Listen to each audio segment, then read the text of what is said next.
So thank you for coming out tonight. How many of y'all have heard of David before? Can I see your hands? Y'all are in for a treat tonight. He's got a radio show that's on the internet, basically nationwide. And he interviews all the top dogs, McCullough, Kirsch, all the people y'all probably heard about and studied in here. This is the man right here. And you're getting ready to hear some good stuff. Very positive, very Christian, Jesus oriented. And the information he gives is incredible. His interviews are incredible. Highly recommend going and listening to him.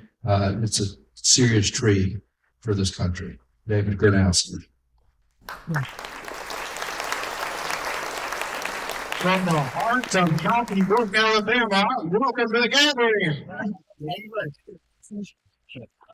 I'm glad to be here. That's my opening for my radio show. Usually it's from the heart of Central Florida, but you got to play to the home crowd, right?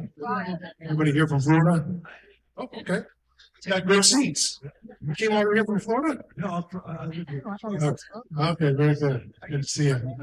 Well, I'm born and raised, fourth generation Floridian, so it's great to be over here. And I'm just excited. Like he said, James is right. This is good news. We have good news to talk about. Isn't that great? How many programs do you listen to that you agree with what they're saying, but when you're listening to it, it makes you feel very down and despondent and despair, and all they do is talk about 500 days to the next election. You know, that's all they give you. That's it.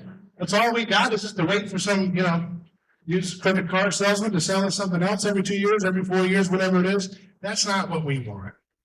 That's not what we were called to do. I believe we were called to imitate Jesus Christ. Amen. It's not that complicated. You don't have to come up with some kind of fancy theory or some kind of elaborate, formula. It's just follow Jesus Christ. And when we follow Jesus Christ, there's going to be a different outcome than what you see today. What we see today is a disembodied Jesus. The way that we talk about Jesus, it's as if it's some other God, just like Hercules or something else, just another God to pick from. That is not what it means to follow Jesus. When you follow Jesus, it's an incarnational transformation. What does that word mean? Incarnational. No other religion has a story called incarnation, the idea of God becoming flesh. And that's important. It's important to understand what makes following Jesus so different from any other worldview and the repercussions that we should have with that. So I do want to thank James. He's been a gracious host this week, driving safely around those corners. I'm not used to all these mountains over in Florida. A mount for us is an anthill, or we don't have that kind of thing. And thank you, Brian, for having me on your program yesterday. Earlier this week. That was great. But I want to start off with a passage. My dad's a pastor. And so you gotta go Bible verse to get started, right? 1 Corinthians 2:8. None of the rulers of this age understood, for if they had, they would have not crucified the Lord of glory. What are they talking about? What's Paul talking about? That was 2,000 years ago. What did they not understand? He says if they understood what Jesus was up to, the powers of the world would have not crucified him. That's interesting. So what does it mean? And that was a beautiful passage you brought up. That was an anointed passage, the idea of why do the nations rage. It has something to do with what Paul's talking about here in 1 Corinthians, where he says if they had known what they were doing, if they had known what Jesus was up to, they wouldn't have done what they did, because it sowed their defeat. It destroyed their power. That was 2,000 years ago. And my question is, why are we going back?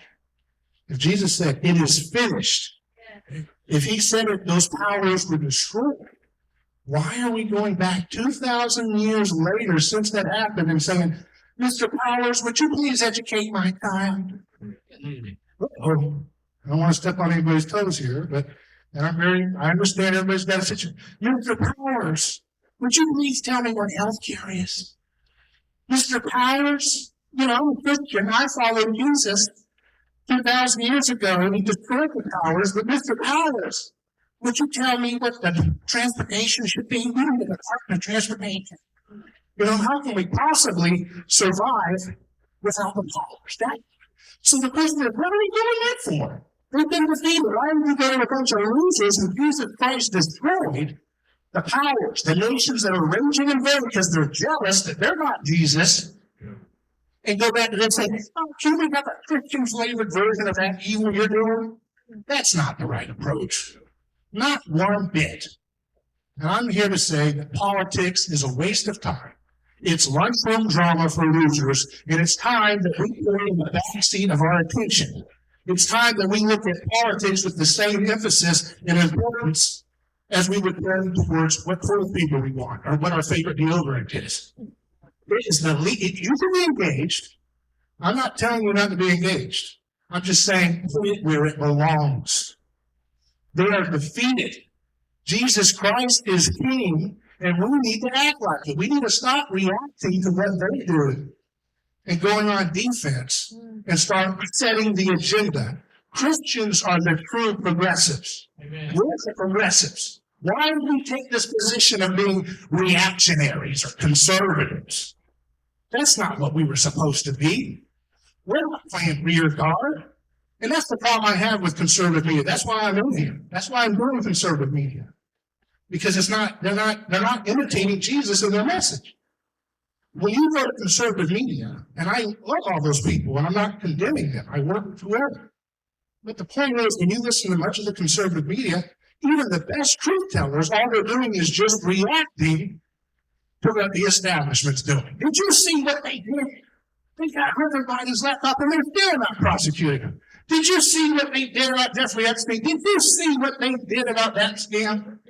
Okay, so there's a partial truth to that, right? It's good to tell the truth about wrongdoing. But if that's all you do and you don't give a solution with action, you're not doing it the Jesus way. You're not doing it the way that Jesus changes the world. Jesus didn't get out when he was in a very corrupt, oppressive situation just like us. He was in a world where people were doing child trafficking and it was not considered a scandal. You know what I mean? Can we even think about that? Look how scandalous the idea of harming children is in our time. It wasn't that way with Jesus' time. He changed history.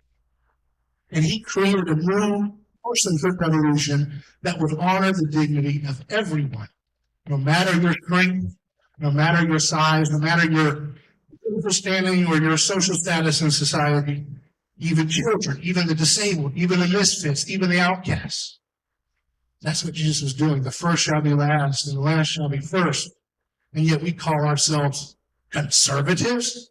We're the progressives. What the progressives are doing is just a cheap ripoff of Christianity. It's a cheap ripoff of Christianity that wants to be using the state and corporations as a new messiah that can police the world better than God. You know, we got to be everywhere. We got to save everybody's democracies. We got to make sure we pick the winners and losers of every country. We don't even own that. That's idolatry. That's not what we're not trusting that Jesus is king. We're still relying on those old defeated powers and say, hey, I know my Lord and Savior destroyed you, but I don't really believe it because I still want to go back to you for a new policy for this and Rudy as president, Rwanda as president, and Timbuktu as president, Ukraine, and we can choose which missile goes where. I mean, that's not following Jesus Christ. And we always have a great excuse as to why we settle for this because we say, well, the other guys are so scary. God forbid, I got to do something. Got to vote for Mitt Romney. Where else am I going to get? Okay, got to vote for John McCain. George W. Bush. No, I can't do that because if I don't, they're going to get me. What's that operation from? That's called fear. That's the opposite of faith. When Jesus came on the scene, fear not was the message. If you're operating on a status of fear, you're not following Jesus. Okay? So that's the framework of this conversation, and I want it to be a conversation. I do a radio show, people can call in, and we're right here, so you don't have to call in, let's just talk. We'll have some time to do that together. But, that's what I want you to focus on is what does it mean to follow Jesus? And that means we have to put an emphasis on incarnation. Jesus didn't write a word. He wasn't another guru trying to give you, just trying to keep up with my philosophy. That's what we're always going after. We always want the new guru. We're not supposed to be each other's gurus. We're supposed to follow Jesus and take up our cross and act. Amen. Stand up and act. So what does that look like? There's a lot of things, and I'm not going to give you a one-size-fits-all, prescription, because that's not the point. It's up to you to understand what your talents are, what your gifts are in the kingdom of heaven, and figure out how to act those out. And it may be things that you don't even think you're talented with, that you've been hiding their life under a bushel. No, right? I'm going to let it shine. So you may be having talents. And that's another thing I want you to know is that when we talk about media, I have a problem with conservative media or anti-establishment media, but you all are the media. If you're a Christian, you're part of the media. The word media has come from the mediator. Are you called to be priests and kings? That's where we get the mediator term. That's where we get the word priest. So you are called to be a part of the media. You are called to bear witness, to be a prophetic voice against wickedness, against evil, against injustice. So I'm saying engage in politics, but that's just a little thing we do on the side. The main action is what we do in the culture, what we do in our daily lives, what we're doing with our families, what we're doing with our role model. How do we act? Because the problem is I see so much in our society with the Christians that there's this emphasis on treating Christianity like luggage that we put in the back of our car. I just want the brand of Christianity. It gives me social cachet with a certain group of folks that'll help me beat those leftists and those radicalists. But you're not really looking at what does it mean to be a Christian. It's just, again, window dressing. It's just something that this is a brand and it has a certain currency. And if I throw out some lingo and stuff like that, and I act like a moral person, that will be enough to present myself as a mighty fine Christian in opposition to the left. And then what we get Bushes, we get Romneys, we get McCains, we get all this stuff where we're expanding our debt.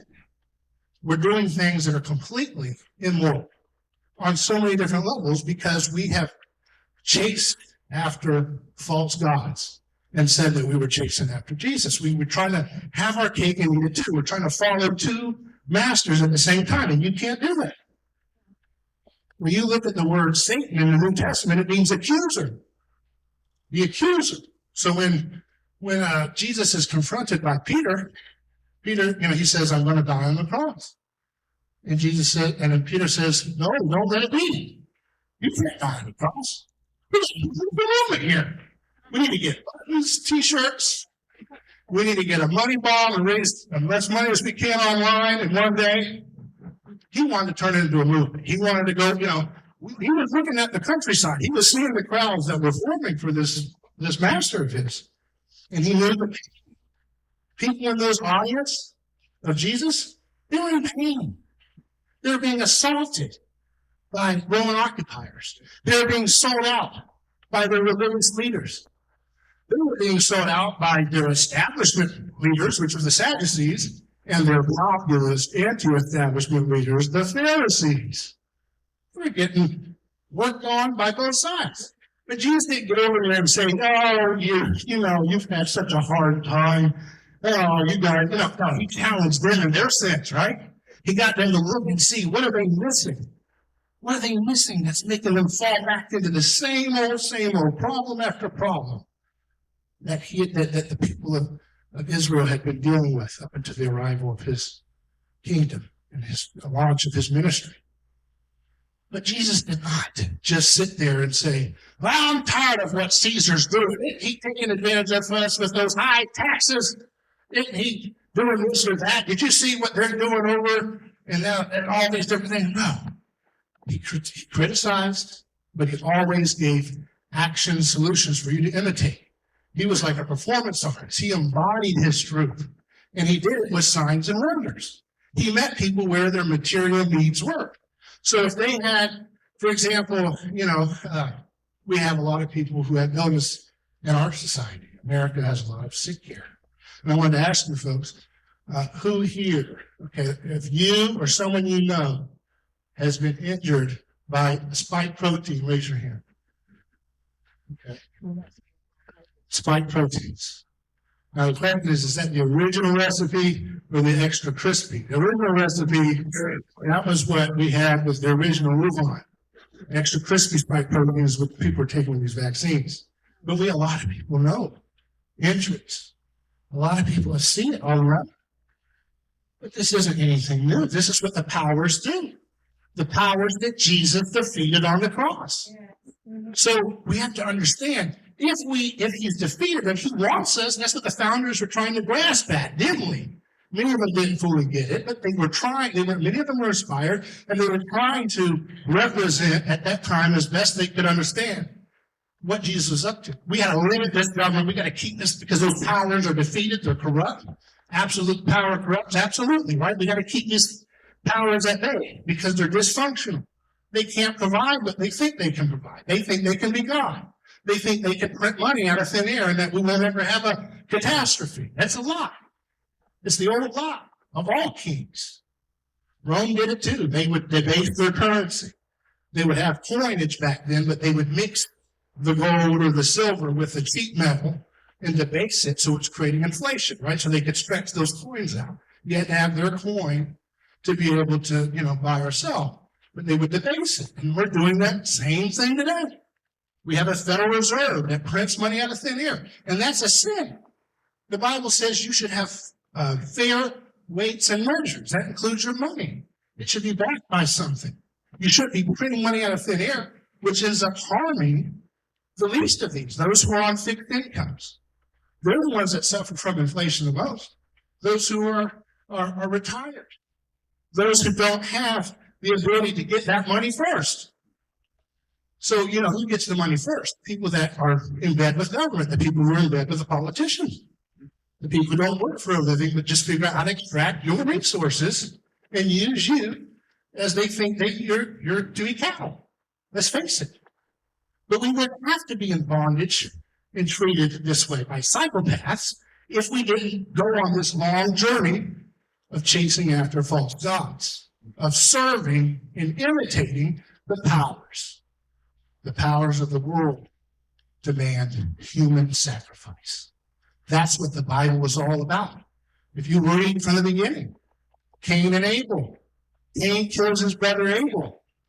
He murders his brother, and then it says he goes and founds the first city.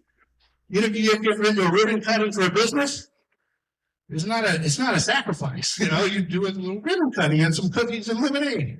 But the ribbon cutting for government in the Bible is a murder of someone's brother out of jealousy.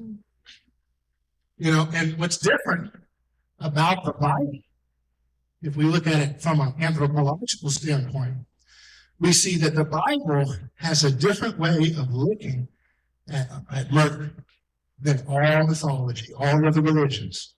If you look at the story of Romulus and Remus, that's the story of Rome's founding. And by the way, when you look at D.C., all the architecture is inspired by Rome. So you know who they're following after, unfortunately. They admire the grandeur of the pagan empire. But if you look at the story of Romulus and Remus, that's the myth of the story of Rome starting. And Romulus kills Remus, and on that death, he founds the city of Rome. So interesting. The Bible says Cain kills Abel and establishes the first city of history. And Rome mythology says Romulus kills Remus and founds Rome. But what's the difference? The Bible condemns it as unjust. The Bible's narrative stays on the side of Abel. On the story of Rome, Romulus kills Remus, and it's considered a right thing. He's a loser. He lost. Romulus is our glorious founder. He murdered him, and that's what we do to get our power. But with the Bible, Cain kills Abel, and God says, why did you kill your brother? His blood cries out for justice. His blood, this is not right. So the Bible is against all of these mythologies through history. And all of those mythologies are all based on legitimizing, sacrificing one for the greater good, or many for the greater good. And that's why when we don't find a way to solve our problems outside of politics, which is the domain of the powers that were defeated on the cross, that we are going to be thrown into horrific abuses that are sacrificial. That's what all the prophets were dealing with. All the prophets. Because Israel kept going back to human sacrifice. God said, I don't want your bulls, the blood of your bulls. And I don't want it. But he allowed them to do animal sacrifice to try to get them to wean off of their desire to be like all the great nations around them that were doing human sacrifice. We know about Moloch sacrificing babies, and they're beating the drums so you don't hear the screams. Isn't that what the media does today? Yeah. When we try to tell the story of a child injured by a vaccine, and they try to not cover it. They don't have to do a beating of the drum. They turn that tweet off. Or they lie and say it's disinformation when a child is shaking and having these different convulsions because of an injury. That's the same spirit. That's the same spirit that Jesus destroyed. He said, it is finished. And we say, I don't think so. I think I need some more of that. Because we're not fully ready to follow Jesus all the way. It's all of us, because we all are tempted in our personal lives and in our society to make mistakes, to have idols, to keep up with the Joneses. We all fall into that peer pressure trap. But that's what Jesus is trying to set us free from. That peer pressure trap is what leads us into bondage. Time and time again, the people of Israel, they don't want they don't want God, and then later when Jesus comes, they don't want his love. They don't want his agape love, his self-giving love. They're more interested in the hard-to-get love. And that's the problem with humans. There's a quote I wanted to share with you about that. It's by a thinker I like named Rene Girard. And it says, God died for human beings, remaining blind to God while going for the first supermodel who comes along. That's what human beings do. And that says a lot about politics if you think about it. Because what's he saying there? He's saying, we don't want unconditional love. We like our heroes and our role models to be tough, to be hard to get. And I think in some sense that you can see that around us. We keep voting for the same politicians, and they keep promising to do stuff, and they don't do it. They do window dressing, and they just keep getting their names put on new buildings. They're so focused on this water thing, or this little gimmick, or this little economic development package that will make all their buddies at the country club pat them on the back and say, good job. Did you give some of those little weirdos that believe in stuff? Did you give them something? Yeah, we passed this little nominal thing. It's not going to pass through the signature of the governor or the president, whatever we're talking about. But we gave them something. Yeah. We told them we could get rid of those 86,000 IRS agents, but yeah. But that's just a window dressing stuff to keep the crazies, which is just the vast majority of Americans who are paying attention, who are being exploited, and they want it to stop. They look at us kind of like, if you all look at like pro wrestling, you know how they had in the characters in the 80s and 90s, they'd have things like The Undertaker, who was this scary, dark wizard. And so when they look, the way politicians look at us, most of them, is when you reach out to them, hey, don't you believe in what's right and wrong? The Constitution said you can't do that. And that's kind of like a kid going up to the wrestling guy, Undertaker, and saying, I believe in wizards and magic. Well, how did you do that? And they say, go on, kid, go watch the show and make sure you come back next week. That's how they do it. Because they're there to do transactions. They're there to do business. And business is good, taking somebody else's money and hooking their friends up. That's a good deal. All you got to do is just learn how to sweet talk people. All you're going to get for your liberties, and then you get your goosebumps going. They manufacture goosebumps to attract your resources and keep you feeling, hanging on just one more time, and they'll get it done. That's a con game. But you know how con games work? They can only work if they tickle our egos. They only work if you receive the con. If you let that ego tickle you, he said all the right things. He said you got to take care of our families. He ain't doing anything. What's he doing? They have done anything to stop family courts destroying families. You can't even talk about that. They're already off to the next little new thing that the progressives set the agenda for. But then we go back to the core issue. Why did we tell government, you shall give us permission to get married? Why? Did Jesus say to do that? You didn't have to do that back in the day. It was just a recent invention. Back in the day, a marriage contract was your church. In the Bible, they would open it up and you'd sign your name and your wife would sign your name or whatever. You sign your name and that's it. That's your covenant is the Bible. You stand on that word. And then the church that you were married under, they would set the terms of the covenant. Not this one size fits all that the government has, where it's whatever you feel, your feelings you can destroy your own children's lives. You can just sacrifice them willy-nilly because of a feeling. It's just not fun anymore. Why would you go to defeated powers and ask them, 2,000 years after Jesus defeated them on the cross, can you tell me what marriage is, please? No wonder they're going to get it to the gay marriage and then the transgender marriage and whatever else. You know, that's where we're going here. So we got to rethink, okay. And a lot of the stuff we just don't know. We just think, oh yeah, government's always given marriage. No, they didn't. That was a new thing. That was a new concept. And when you give them that monopoly power, what are they going to do? You think they're going to do it in a way that protects children? Is that going to be their priority? Why would it be their priority? If children have strong families, they can't have a career. If strong families prevent tyranny from arising.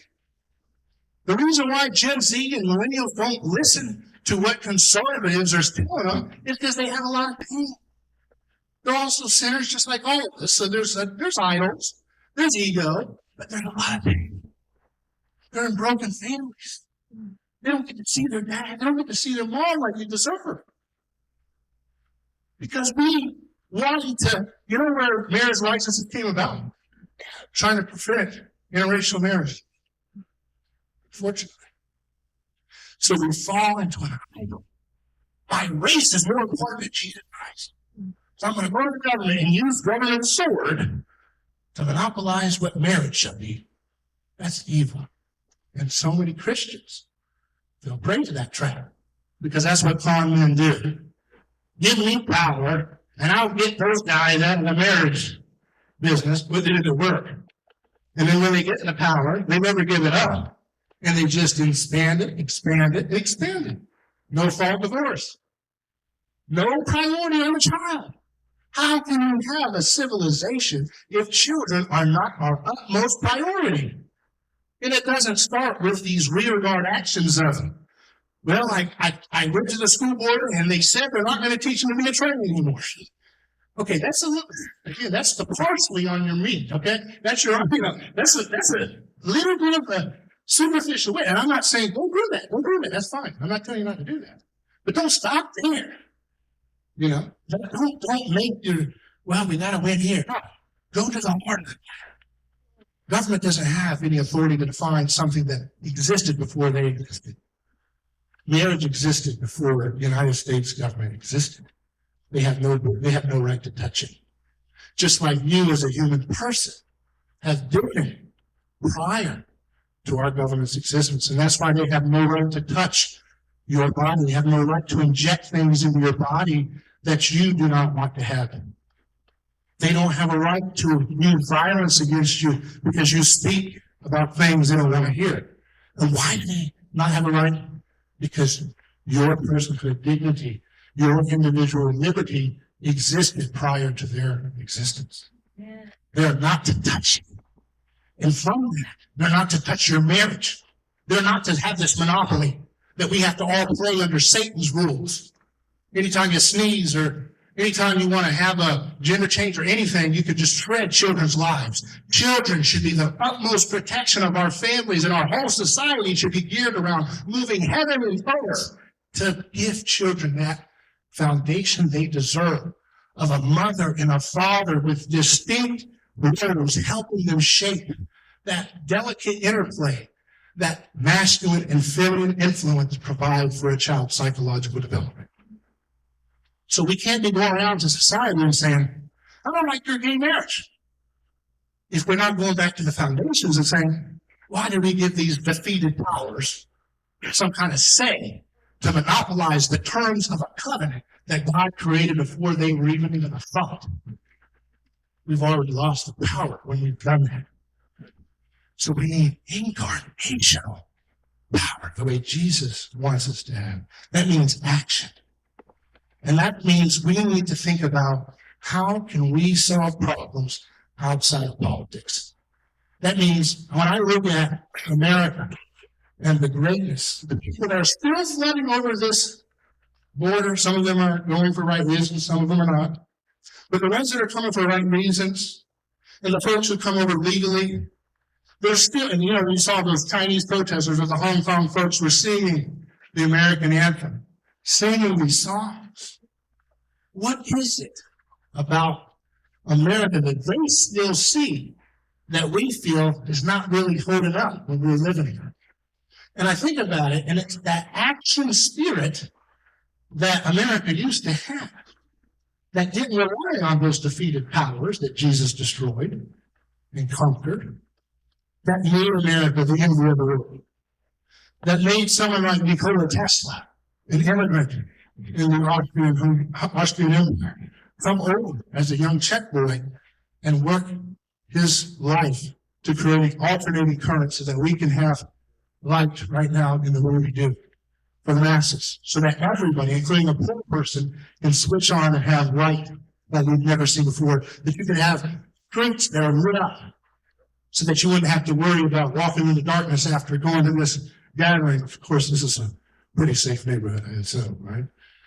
So, but that's the point, right? Nikola Tesla came to this country because there was a place for the misfits. There was a place for the underdog. There was a place for the person who didn't think the same way everybody else thought. That they could use their skills to engineer and do great things. People like Henry Ford, who our media tells us to hate. People like Thomas Edison, he did great things. People like the Wright brothers. New York Times is saying, they're not getting that machine off the ground. They did. They got that machine off the ground. But you have that spirit of, we're not waiting around for some committee or Kevin McCarthy to give us a subcommittee to research how do we do alternating current electrical power. We'd still be in the dark ages. Those lights, we'd have lights on right now. We'd be using candles. If Nikola Tesla and his friends said, let's go to Belgium to get that done. If Henry Ford said, I think I want to make a machine that everybody can drive, but I think we need to have a Department of Transportation define what transportation should be. Where it would be staffed by a bunch of bureaucrats who are in charge of raising horses and providing the saddles and the stirrups, right? And then we say, no, you can't do it, crazy machines. It's going to be endangering the country. It's a disaster. What are you thinking? And we'd still be riding on horseback right now. So when, think about all the things in our lives that we're waiting on government to do for us. The Food and Drug Administration defines what food and drugs are. They said in 1960, with Nixon, declared a war on cancer. Decades later, how many millions of people still die of cancer? Think about, you see, Nikola Tesla saw there was a problem. We need electricity for everybody. And he didn't wait around for government to declare war on darkness. He incarnated, he embodied with action. He rolled up his sleeves and solved the problem himself with his team. And the world has never been the same. So he was following Jesus' approach. He wasn't going around saying, I'm tired of this society. No, he just got to work. He put his action on the scoreboard, and that was how he talked. But we're all waiting for our political media to tell us, did you hear what Biden said today? And we feel a little momentary catharsis. Oh, look at that bully. He got what was his. That soundbite makes him look foolish. But we're still in the same tyranny. Our government is still making a mess of our economy. They're still putting garbage medicine to us and lying about what it does to us. So we just have to meet Satan's attacks and just say, you know what? You lost already. You think you got the upper hand now. But if we just start following Jesus and looking for solutions outside of Satan's defeated playground, DC, and everywhere else, we'll find that the solutions are right under our noses. That we can have energy too cheap to meter without relying on the government grid. We can find Teslas of our time, Henry Fords of our time, who are going to create, and I know them, I have them on my show, and there's more others that I want to find. I want to do an American Idol for the next Tesla, the next Galileo, the next, who are the people who are going to solve the problems the way Jesus does with this country? And you might say, what does Tesla and Henry Ford have to do with Jesus? And that's because we've been taught so much that faith is just a belief. You know, we just taught it's a belief. But that's not what Jesus said. That's not what the New Testament says. Faith, the Greek word means business. Business is the word, and it means faithfulness. It means trust. It means a commitment that is based with action, driving, not a belief about something. It's kind of like, again, it's like, for the analogy, it's like telling someone, well, in order for you to have electricity, you have to truly believe that Nikola Tesla lived in his years and did this and did that, or Thomas Edison did this and did that. And if you truly believe those things, then you'll experience electricity. No, you don't have to do it. It's just fear. Whether you knew about Edison, whether you knew about you enjoy, you know, if you want to drive a car, you have to truly believe that Henry Ford built a car. You just get in the car, someone teaches you how to do it. You're experiencing an objective change in history by people's actions. And that's what true faith in Jesus is about. It's about acting and imitating in the role model that he sets forth. And it does include proper beliefs, but that's not the foundation of faith. It's a trust. And if you're truly trusting Jesus, you don't do this lukewarm thing of, well, I trust him on Sunday, but then when it's Tuesday in the ballot box and nobody's looking, I'm going for this. And you're just signing up for more tyranny. You're signing up for more lies because you think those lies are not as bad as the others' lies. What is that? That's fear. Remember? That's fear. That's the opposite of faith. You know, the other thing that's the opposite of faith is control. Because when you're fearful, you surrender your liberties. You surrender your liberties. I'm scared. I'm scared of that pan-gender thing. I don't want it. I'll give my keys back over to these crooked people who know how to say the right buzzwords and make us, I think they'll do something. We don't do anything. So we have to think about, okay, what can we do in our lives to solve problems? We need to defeat cancer. See, Satan gave us COVID-19. But God's going to meet him and defeat him by curing diabetes and heart disease and cancer and Alzheimer's and dementia. We're going to defeat all of them. I looked at that death rate. 300,000 people died in 2022, they said, from COVID. Who knows what those numbers are? CDC, U.S. Heart disease is 600,000. So you know what we're going to do when we imitate Jesus? He gives us COVID, will kill the heart disease problem in the name of Jesus Christ. We're going to find a cure. We're going to figure it out, and we're not going to patent it. We're going to make it something. It's probably, and I've got a lot of ideas, and my doctors and scientists friends have a lot of great ideas that I promote on the show, but we know what to do. And a lot of the things, here's the good news. Here's some market news. A lot of the things that we're plagued by, the chronic diseases that are killing people way more than the COVID or the vaccine situation, by magnitudes beyond. You know, they are caused by government lying to us about what food is. Yeah. We had this situation happen in the 1950s where Dwight D. Eisenhower had a heart attack. Remember that? He had heart problems. And they said, what's going on? They said, it's because he's eating too much steak and bacon and butter. Well, at the time, American Heart Association was this little rinky-dink group. It was a little one-room wannabe something. They were just a nothing. A little one-room group trying to get something going.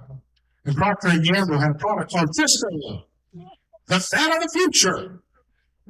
And they said, hey, you little American Heart Association, don't you want to do something like that?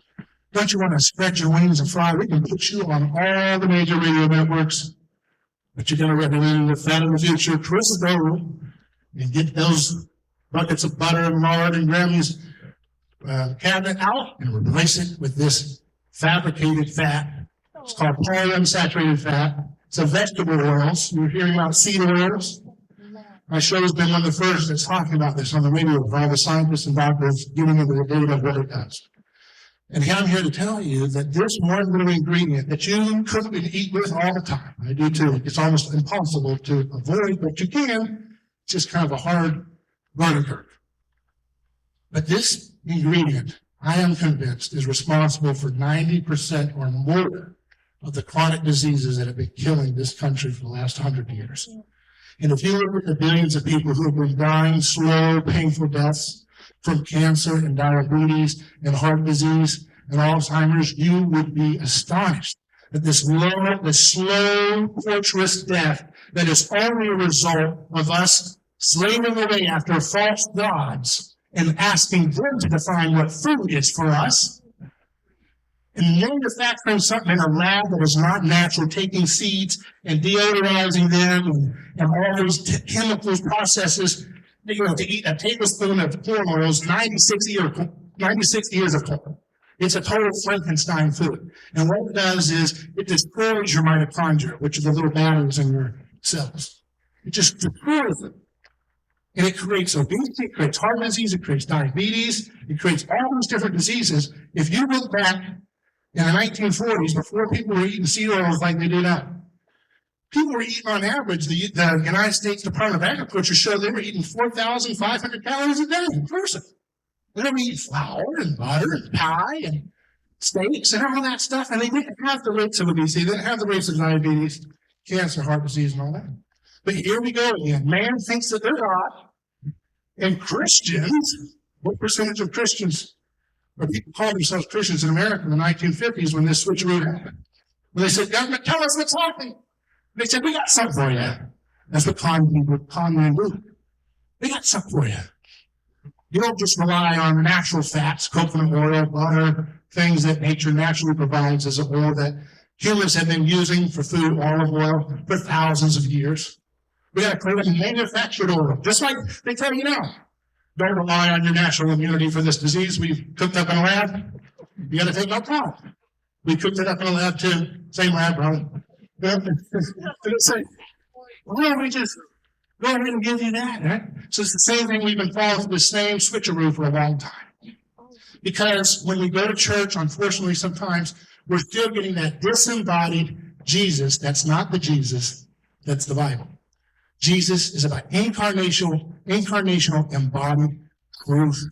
That means we don't go and follow what kings tell us is food. That's what Daniel had to do with, remember? In the book of Daniel. We don't let the king define us what is food and what is medicine. We trust in God. And if we did, we realized when all those folks in the founding fathers were eating apple pie and turkey and everything, they didn't have heart disease, they didn't have diabetes. Go back in the medical literature, you'll hardly ever see it. And people blame it on something. They always do it. And that's what the media does. The media is the handmaiden of these tyrants. They pretend to be voices of dissent, but they're actually just doing the same old thing of being stenographers for tyrants and psychopaths. Because they're bought and paid for by the same interest and the same real thing. But we have to always remind ourselves, forgive them, Father, they don't know what they're doing. They're expecting us to show them the way. They're expecting us to be the adults in the room. They're expecting us to be the leaders. We're not going to be conservatives. Conservatives just react. They just complain. They sit in the back seat and they say, you liberals, you're driving too fast. Slow down. Makes you feel good when you're watching that podcast or radio show. Did you see what those liberals did today? But you didn't get anything done. They're still in the driver's. They're still in the back seat, and they're in the driver's seat. The progressives, the establishment, still driving the car. The only way to get out of that is to follow Jesus. And that means, and again, I'm just giving you an example, one action point. You take these seed oils out of the equation, heart disease plummets, cancer plummets. I used to say that we had various rare times. John Adams' wife had cancer. So it was a rare disease. And basically what seed oils, vegetable oils did, is they took that little indie band that was playing in an obscure bar, and they said, we're going to make him a #1 charts, #1 selling record, Michael Jackson level, Elvis record sales. Took an obscure little disease and made it the whole world's problem. That people were dying at 695,000 people dead of heart disease in 2022. And it didn't need to happen because it wasn't happening before. But the indigenous communities around the world that don't eat vegetable oils, wherever they're still left, they don't have heart disease, they don't have cancer, they don't have diabetes. And you know what else they don't have? they don't have a hard time fighting off COVID. We went and talked with the scientists, and they showed that everybody who had a severe case of acute respiratory distress syndrome, which is what's killing people with COVID, they had a high level of this vegetable oil in their body. It's this inflammatory thing that makes the immune system just go completely out of whack and attack your body, which is what you get when the fibrotic tissues and everything go up in your lungs, and your lungs just collapse with cement. It's an overreaction of your immune system. And with those who didn't have that high seed oil build up in their body, they are easier to deal with this disease. So that's what I want to give you as something to take home with, an idea of how to, instead of waiting for government to tell us, well, this policy will help us do that. We're going to have an exploratory committee, and 70 years from now, we'll find out what COVID is about. No, come on. It's time to be adults. It's time to lead by example. It's time to live for the Henry Fords. It's time to be the Henry Fords, the Nikola Teslas. It's time to work and act. And if you don't know how to engineer, you find somebody that can, you help them. If you don't know how to cure disease, you help these doctors and these people who are doing great work and help them, support them, rally around them, and give them the tools they need to carry on with their mission. Thank you all very much.